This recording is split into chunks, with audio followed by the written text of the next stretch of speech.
Hey, good morning everybody. Welcome back to the kitchen. Today's another green bean day. We've done several different things with green beans so far.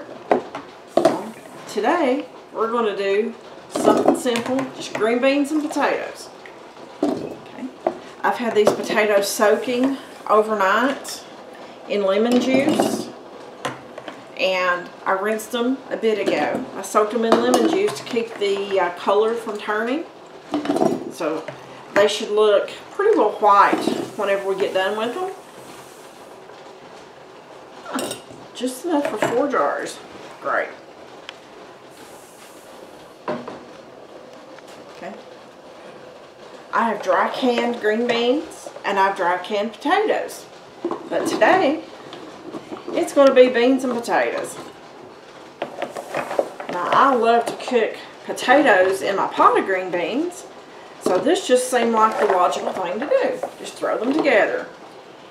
And ever since I have discovered dry canning vegetables, this is the way I do the majority of my beans and potatoes.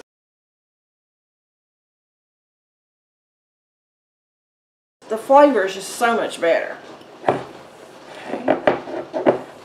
Push those green beans down in there. Let me move that so you can see a little bit better. But I'm not going to add any liquid to these guys. Okay. You can add salt if you would like. I'm not going to today. My family doesn't like a lot of salt, so half the time I'll leave it out. But I'm bringing that up to the top because I'm not going to add liquid. And if you're not adding liquid, you don't have to worry about any type of liquid siphoning out of the jar. That's why you leave headspace otherwise.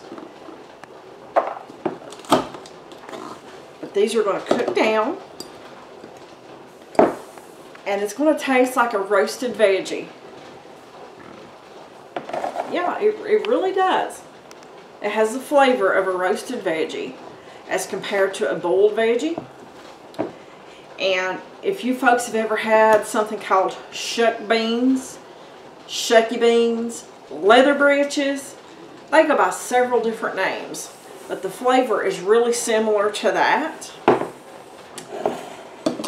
with this. But beans and potatoes. Let's get these jars filled, folks. I've got the jars filled. I'm wiping the rims off with a wet paper towel. You can use just water or you can use vinegar. It's your choice. Normally on something that doesn't have meat in it, I just use a wet paper towel. But like I say, it's your choice. But if you use meat, you always need to use vinegar. As you see, no water. Just potatoes and green beans. Okay. I have washed my flats. With today's recommendations, you do not have to get them hot.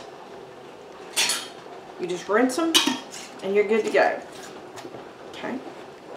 I always use a new flat every time that I can. A lot of people don't.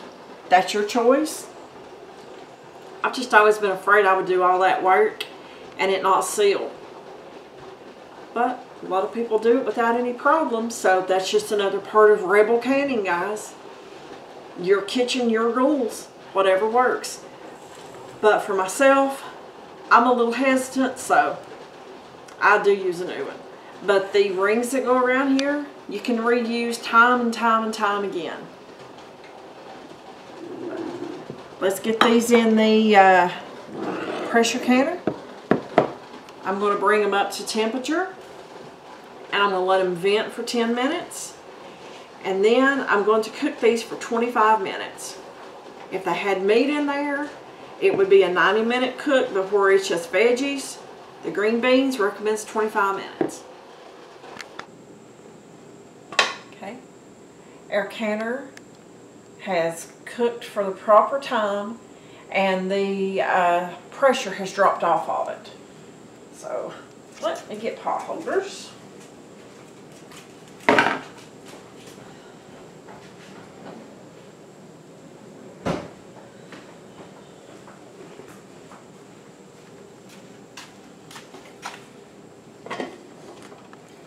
Okay.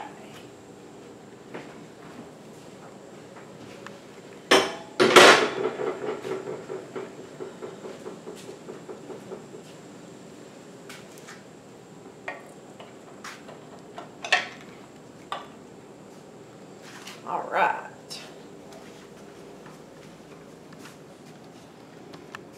Potatoes on the bottom, green beans on the top, and folks, it's already sealed. The majority of the time, whenever I have dry canned anything, it has been sealed whenever I take it out of the canner. So that is absolutely fantastic.